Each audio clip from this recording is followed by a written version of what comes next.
Famílias buscam na Tailândia cura com células-tronco questionada por médicos.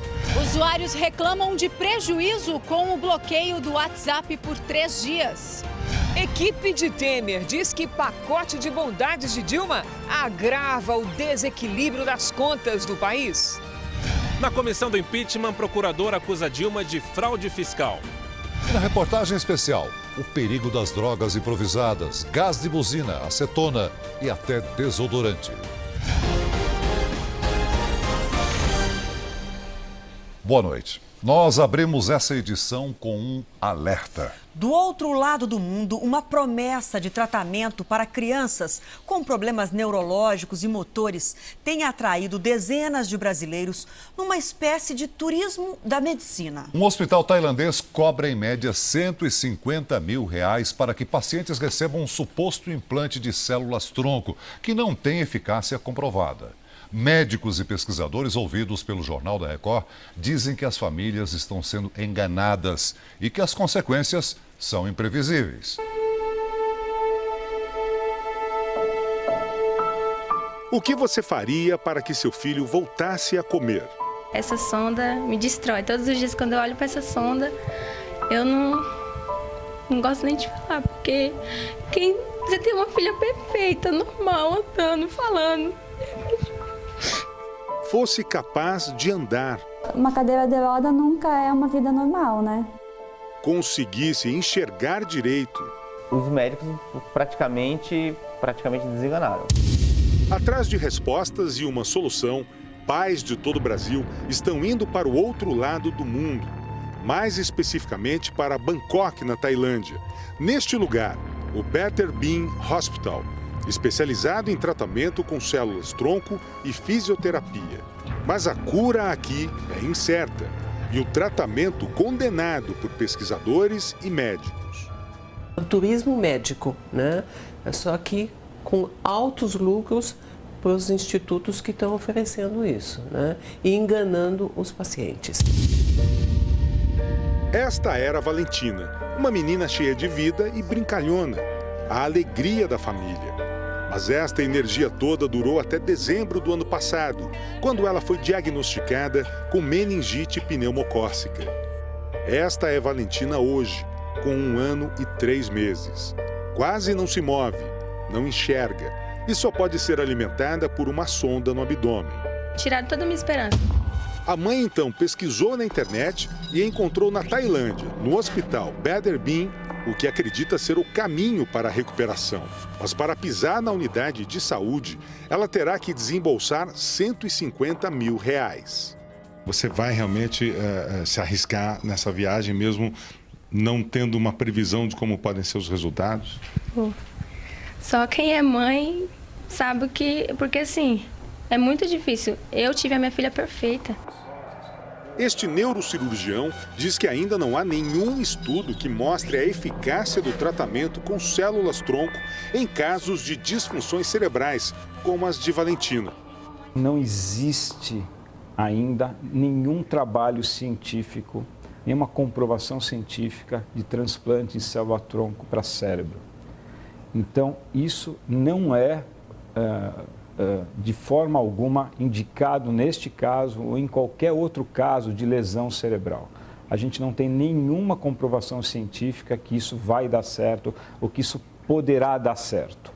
Para custear a viagem, o tratamento da Valentina na Tailândia, a família criou uma campanha na internet, se utilizando das redes sociais para arrecadar doações em dinheiro e tem conseguido bons resultados. Mas, além disso, toda a família também tem se reunido com algumas doações que receberam de balas, chicletes, água e refrigerante e vai todo mundo para a rua. A venda e o dinheiro arrecadado com tudo isso aqui também tem ajudado na realização desse sonho.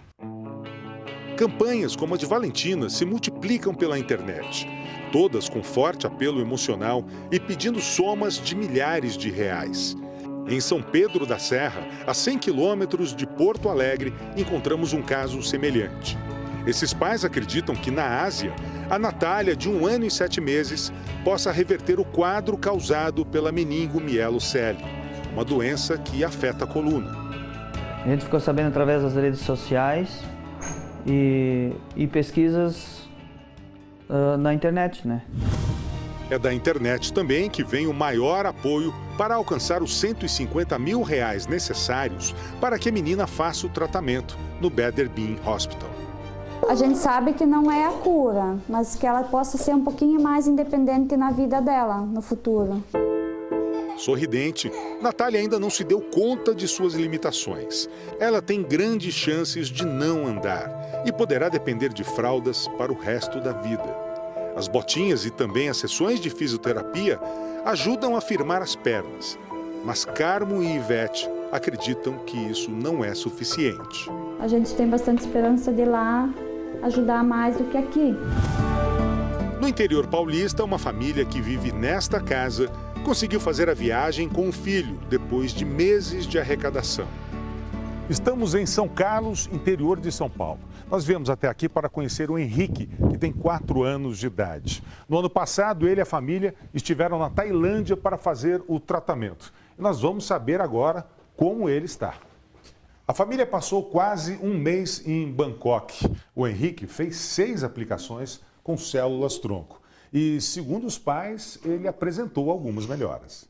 Ele passava mais, uma quantidade maior de horas relaxado, tranquilo. E a gente já começou a perceber lá mesmo melhoras. Quando a gente estava na Tailândia, ele teve bastante ganho na parte de comer. Henrique teve paralisia cerebral parcial durante o parto. Perdeu a coordenação motora, enxerga muito pouco e também se alimenta por sonda. O tratamento na Tailândia custou R$130 mil. Mas os pais ouviram dos médicos do hospital que para obter melhoras mais significativas seriam necessárias mais aplicações de célula-tronco. Dele prestar atenção, coisas assim que ele não fazia. Daí isso que eu te falo, daí as pessoas perguntam, mas isso seria só célula-tronco? Eu não sei te responder se seria só célula-tronco ou se é o conjunto. Para os médicos, as evoluções relatadas por pacientes podem ser simplesmente uma consequência de acupuntura e fisioterapia intensiva. O que a gente pode ter são pequenas melhoras através de um esquema de reabilitação. Quer dizer, esse paciente vai ser submetido à fonoaudiologia, à terapia ocupacional, à fisioterapia. O Hospital Better Bean diz obter o seu banco de células-tronco por meio de doações de cordões umbilicais.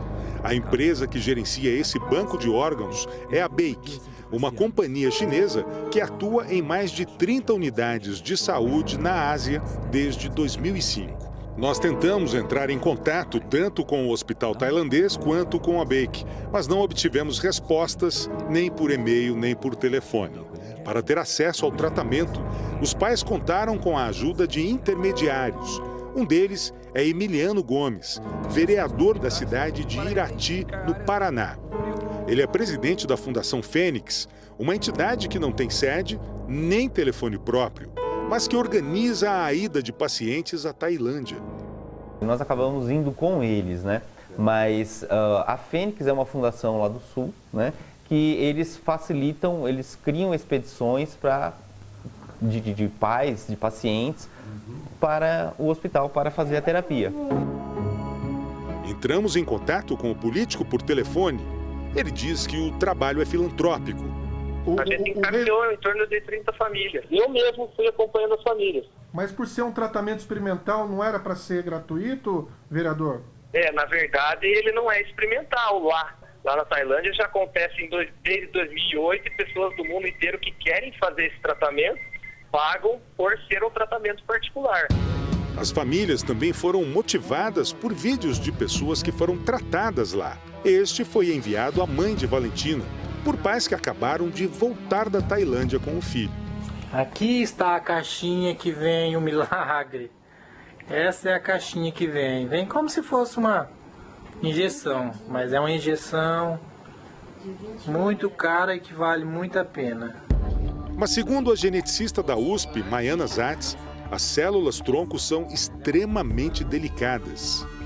São células vivas, elas não podem ser guardadas numa caixa. Né? Então, como é que você manipula essas células? Elas são cultivadas em laboratório, numa temperatura igual ao corpo humano, de 37 graus. E o ideal é você tirar do laboratório e injetar imediatamente. O que tem nessa caixinha, eu não tenho a menor ideia. Tá? Pode ser que não tenha célula nenhuma, ninguém sabe o que tem nessa caixinha.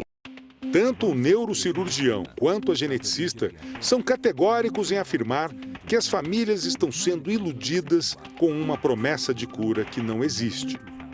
Isso, na prática, nós estamos engatinhando nisso. Talvez um dia nós vamos chegar lá. Mas é difícil convencer pais que veem os filhos em situações como as que mostramos.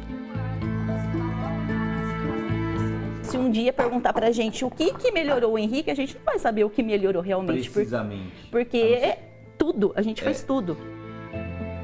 Tiver 1% dela de chance disso acontecer, a gente vai tentar.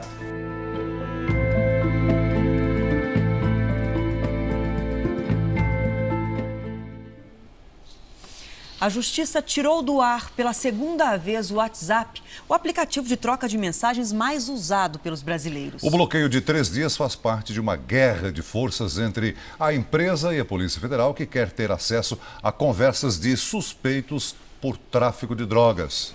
Às 2h da tarde, o WhatsApp parou de funcionar. Tirar essa ferramenta da gente, nossa, complica muito a vida. Eu tenho alguns clientes que eu converso pelo WhatsApp, né? Então eu vou ficar sem esse contato. Reclamações, sim. E muito bom humor na internet para falar sobre a suspensão do aplicativo. Vai ser muito difícil ficar sem falar no WhatsApp, assim, eu uso muito. A decisão saiu da cidade de Lagarto, no interior de Sergipe.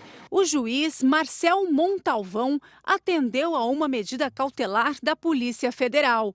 A operadora que descumprir a decisão terá que pagar multa de R$500 mil por dia. O bloqueio é uma punição ao aplicativo que não colaborou com uma investigação criminal.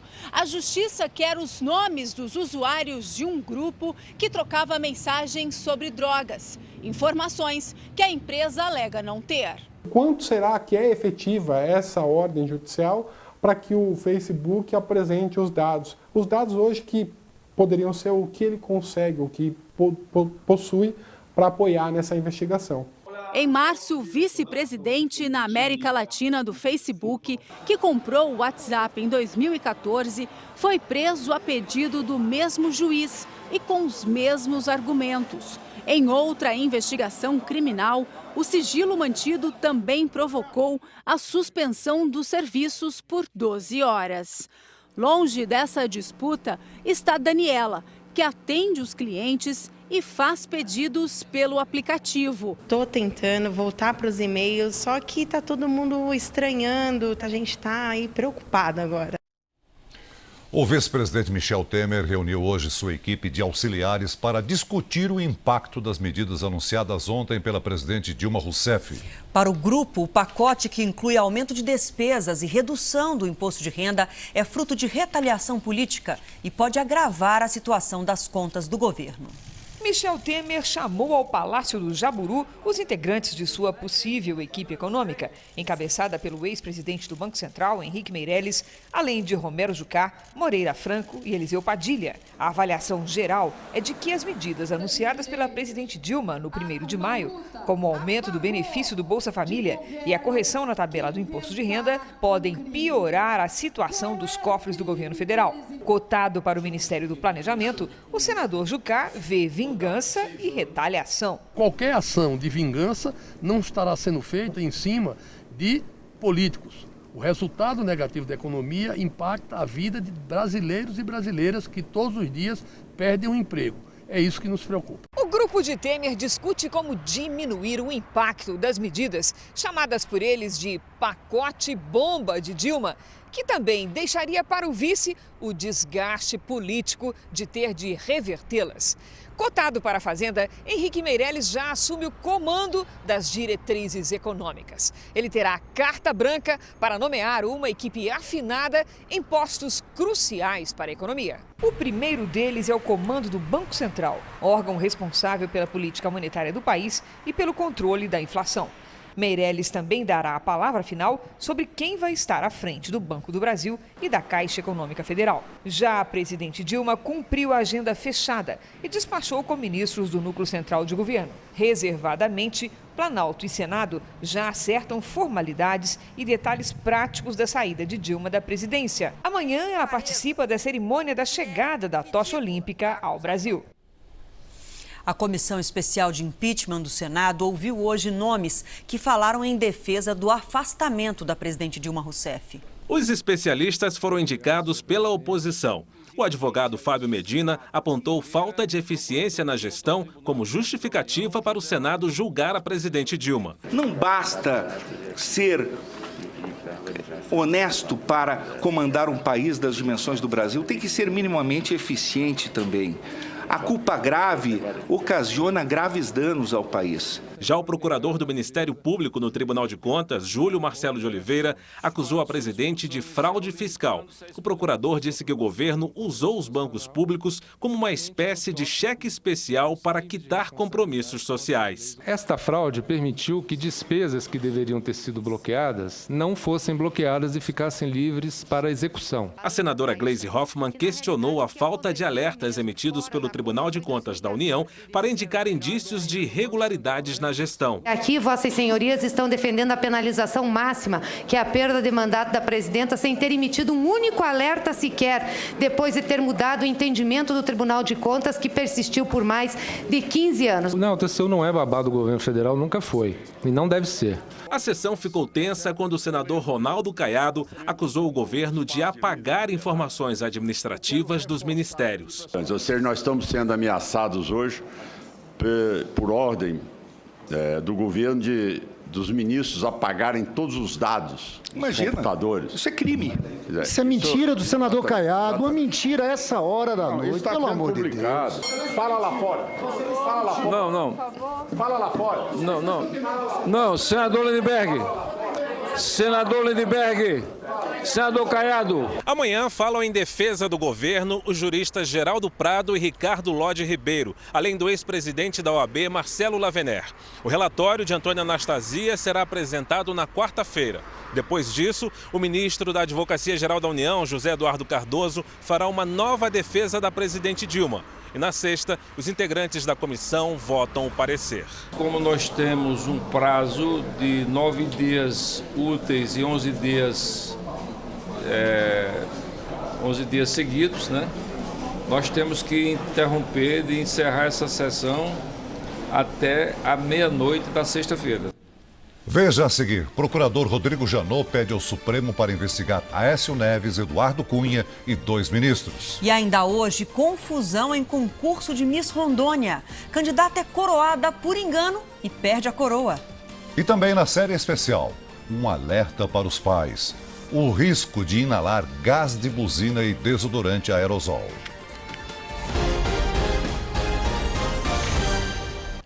O Procurador-Geral da República, Rodrigo Janot, pede a abertura de 4 novos inquéritos na Lava Jato. Os pedidos se baseiam na delação premiada de Delcídio do Amaral, ex-líder do governo Dilma no Senado. Um dos pedidos é contra o presidente do PSDB, Aécio Neves, acusado de corrupção passiva e lavagem de dinheiro. Aécio teria recebido propina da usina de Furnas. Até então, o senador não era investigado na Lava Jato. Outro é contra o presidente da Câmara, Eduardo Cunha, que já é alvo de mais 4 inquéritos da Operação Lava Jato. Cunha deve responder também por lavagem de dinheiro e por corrupção passiva, que teriam sido praticadas por meio da usina de Furnas. Um terceiro inquérito vai investigar o ministro do Tribunal de Contas da União, Vitaldo Rego, e o deputado Marco Maia. Os 2 que comandavam a CPI da Petrobras são acusados de cobrar propina de empresas investigadas em troca de blindagem na comissão. E, por último, o ministro Edinho Silva, que também já é alvo de um inquérito da Lava Jato. Edinho é suspeito de cobrar propina de empresas que prestavam serviços para o governo. Os 4 pedidos ainda serão analisados pelo ministro Teori Zavascki. Janot também quer que sejam incluídas informações da delação premiada em inquéritos já abertos contra o presidente do Senado, Renan Calheiros, e os senadores Romero Jucá e Waldir Raupp. Segundo Delcídio do Amaral, os PMDBistas, junto com o PT, receberam 30 milhões de reais da obra da usina de Belo Monte.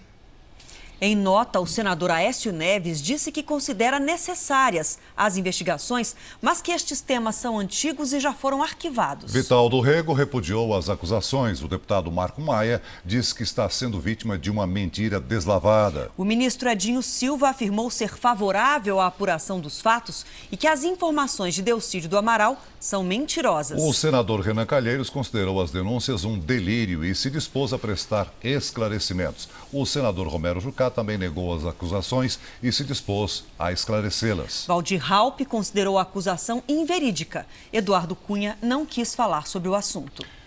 A partir de amanhã, o imposto cobrado na compra de dólar e de outras moedas estrangeiras em espécie vai subir. O IOF passará de 0,38% para 1,1%.